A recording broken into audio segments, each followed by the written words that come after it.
Hi friends, ఇప్పుడు మనం ఉన్నది సీలర్ దగ్గర ప్రిజర్వేర్ అంటే ఇది పవర్ పాయింట్కి సంబంధించింది. వెనకాల ఉంది కదా ఈ గొట్టాలు, ఇవన్నీ ఆ గొట్టాల నుంచి వాటర్ వెళ్తుంది అనమాట. ఇక్కడ నుండి కింద పవర్ ప్రాజెక్ట్ ఉంది ఏపీ జన్కో అనమాట. ఇది మొత్తం జన్కోకి సంబంధించింది. ఇట్లాంటి ప్రాజెక్టులు ఇక్కడ మొత్తం 7 ఉన్నాయి. 7లోని ఇది ఒక ప్రాజెక్టు. ఎంత స్పీడ్గా వెళ్తే అంత స్పీడ్కి వెళ్తే ఆ పవర్ జనరేట్ అవుతుంది అనేసి ఇది ఇంత హైట్లో కట్టారనమాట. ఇక్కడ నుండి 500 మీటర్స్ కన్నా ఎక్కే, అంటే మినిమం ఒక 750 మీటర్లు ఉంటుంది.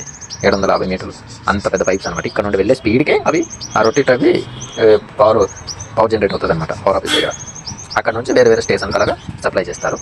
అది ఇక్కడ ఏంటంటే ఈ వెనకాల ఉంది కదా, వర్షం నుంచి కొట్టుకొచ్చిన బురద వంటిది కానీ, లేదైతే ఈ చెక్క ముక్కలు కానీ, లేకపోతే ఏది కూడా తొక్కులతో ఏది కూడా చెత్త ఏది కూడా వెళ్ళకుండా ఆ డ్రిల్స్ వేసారనమాట. ఆ డ్రిల్స్ దగ్గరే ఆగిపోద్ది ఏటైనా. ఓన్లీ వాటర్ మాత్రం వెళ్తాయి లోపలికి అలాగా.